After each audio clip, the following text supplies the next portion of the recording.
এবার আমি আমার গ্রামটা দেখবো, আরো অনেকে আছেন তারা তাদের গ্রাম পাড়া দেখে নিন। এবার আমি তো গত 15 বছর ধরে আনসাকসেসফুল, কিন্তু সেই যদি ভাবে আমার যারা কাজ করবে তাদেরকে আমার দলের লোক হলেই তারা করবে, তারা থাকবে, তা করবে, তাহলে কি হবে? ওইটা সে ঘুরে ফিরে ওই গোটাটাই দেশ হয়ে যাবে। দেখুন, আমি না যতটুকু কাজ করেছি এতদিন পর্যন্ত, সেই কাজের মধ্যে আমার যে কেরিয়ার সেটা নিয়ে আমার মধ্যে আমার এনার সঙ্গে কখনো দেখা কথা হয়নি, কোনোদিন আমার সঙ্গে কোনো রকমের যোগাযোগ হয় না। অধিকাংশ মানুষের সাথেই হয়নি, কিন্তু এসব হয়। এবারে এইটা নিয়ে উনি কি করতেন, উনি কি করবেন, করতে পারতেন, বা এই সময় গ্রেফতার হচ্ছে, এটা নিয়ে আমার ঠিক বলার মতো মানে আমার কোনো অবস্থানই নেই।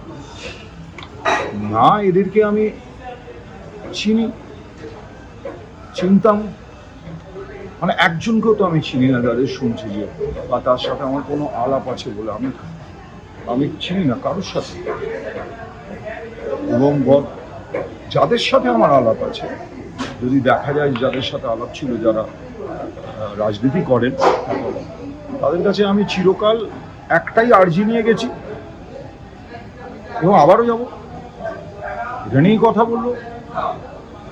আমি আমার গ্রাম গড়গড়িয়ার স্কুল আর একটা হসপিটাল, আমি এই দুটো নিয়ে কথা বলবো। আমার ওইটুকু ক্ষমতা, এর বাইরে আমার ক্ষমতা নেই।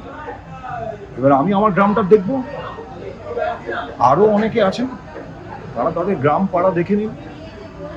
এবার আমি তো গত 15 বছর ধরে আনসাকসেসফুল, 15 বছর কেন বলবো, 15 বছর আগের থেকে আমি চেষ্টা করি 2000 সাল থেকে যাতে স্কুলটা ঠিক করে থাকে, স্কুলটা না ভেঙে পড়ে, স্কুলের যাতে শিক্ষক মানে শিক্ষা পদ্ধতি ঠিক মতো হয়, সেটা নিয়ে যতটুকু চেষ্টা করার ততটুকু চেষ্টা করেছি। এবং করতে গেলে যাদের সঙ্গে যোগাযোগ হয়েছিল তারা সবাই ক্ষমতাশালী ছিলেন। তারা বীরভূমের সভাধিপতি সিপিএমের সময় থেকে, তারপরে কি বলে আমাদের তৃণমূলে আসার পরে কেষ্টমণ্ডল, তারপরে আপনার মনিরুল ইসলাম, রানা সিংহ, বিকাশ রায়চৌধুরী, আমাদের ওখানে যারা যারা বিডিও যারা এসেছেন চলে গেছেন, ডিএম, তাদের প্রত্যেকের কাছে গিয়ে শিলাজিৎ একটা ব্যাপারে কথা বলেছে, বলতে গেলে পরবর্তী ভবিষ্যতে একটাই কথা বলে, এইটুকুই আমার জায়গা, এইটুকুনি আমার মনে হয় এইটুকু করতে পারলে জীবনে অনেক, এর থেকে বড় আমার করা সম্ভব নয়। আর আমি তো বিজেপিকে কাউকে বা তৃণমূলকে কোনোদিন সাপোর্ট করিনি, আজও ওই যা আমাদের বন্ধুরা যারা রুদ্র, রূপা, লকেট, এই তিনজনকে আমি খুব ভালো করে চিনি এবং তারাও আমাকে চেনে জানে, অনেক দিনের সম্পর্ক। এই তিনজনকে তো আমি তাদের রাজনৈতিক কেরিয়ারে কোনোদিন কিছু হেল্প করিনি, আমি তো কোনোদিন তাদের জন্য একটা প্রচার করিনি, কোনোদিন তাদের জন্য বলতে যাইনি ওকে একটা ভোট দিন, বা ওর পক্ষে একটা কথা বলতে যাইনি, বিপক্ষেও একটা কথা বলতে। শুধু আমার ভালো লাগছে ওরা আমার পরিচিত হিসেবে, ওরা যে এখানে এখন ক্ষমতার মধ্যে আছে, আমি ওই তিনজনকেই বলবো, ওই তিনজনকেই রিকোয়েস্ট করবো। তারপরে ওরা যেখানে যেখানে বলবে ঘুরতে হলে ঘুরবো, আগেও ঘুরেছি গেছি, হয়নি, এবার বিশ্বাস করছি হবে, দেখা যাক। তাহলে মানে তুমি খুব ভালো করে জানবে, এটাও তো সবাই জানি, কারণ রিসেন্টলি শুনতে পাচ্ছি সুরতি শহর বা সুরেন্দ্রনাথ কলেজে বিলাসবহুল রুম রয়েছে, সেখানে এসি রয়েছে, মানে যাবতীয় যা যা প্রয়োজনীয় বিষয়। ভালো তো, এটা কলেজ এসি রুম থাকা তো ভালো। না না, বিছানা দাও, বেডরুম বিছানা থাকা ভালো তো, টেনশন করি যেটা রয়েছে কম দামে পাওয়া যাচ্ছে। তো সেই ক্ষেত্রে এই বিষয়টা নিয়ে কি বলতে চাইবো? সঙ্গে উই পোকাযুক্ত ব্যাগ, টাকার ব্যাগ। খুব সিকিউর কলেজ, খুবই সিকিউর কলেজ ছিল, খুব প্রোগ্রেসিভ কলেজ। কন্ডম যখন পাওয়া না, they are taking ultimate security and safety. আমি রিয়েলি আমি বলতে পারো না আমি কি বলবো। হ্যাঁ, আর কোনো প্রশ্ন বলো। আর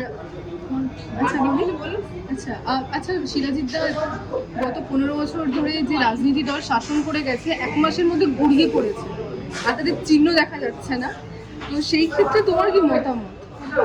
দেখো, আমাদের এখানে বলে নয়, গোটা পৃথিবী জুড়ে আমরা দেখেছি যে একটা যে কোনো দলের একটা বা মানুষের জীবনে একটা পিক সময় আসে, এবং সেটা নামবে, দোলাচল।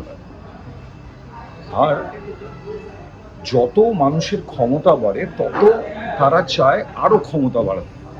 এটা আমি বামফ্রন্ট গভর্নমেন্টেরও সময় দেখেছি। প্রথমে ওনারা যতটা জিতেছিলেন, তারপরে আরো জিতে মানে প্রায় বিরোধী শূন্য করে ফেলে, এরকম একটা, সেটা এনারাও করেছেন। জানি না সামনের যারা দল আছে তারা করেন কিনা। কোনোদিন না সবাইকে তুষ্ট করা স্পষ্ট কথায় নয় সম্ভব। এক হচ্ছে সবার জন্য ভাবা যায় না। মানে একটা দলের যদি মানে সেটা যদি হয়, তাহলে তো একটা দল যখন আসে সেটা তো সরকারে আসে, তখন তারপরে তো সে আর দলের থাকে না, তারা তো সরকারের হয়ে যায়, তারা তো সবার হয়ে যায়। সবার জন্য তোকে কাজ করতে হবে। কিন্তু সেই যদি ভাবে আমার যারা কাজ করবে তাদেরকে আমার দলের লোক হলেই তারা করবে, তারা থাকবে, তা করবে, তাহলে কি হবে? ওইটা সে ঘুরে ফিরে ওই গোটাটাই দেশ হয়ে যাবে। তখন তার মধ্যেও বিরোধিতা হবে,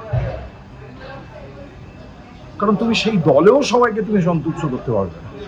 এই যে বিভিন্ন সন্তুষ্টিতে বিভিন্ন লোক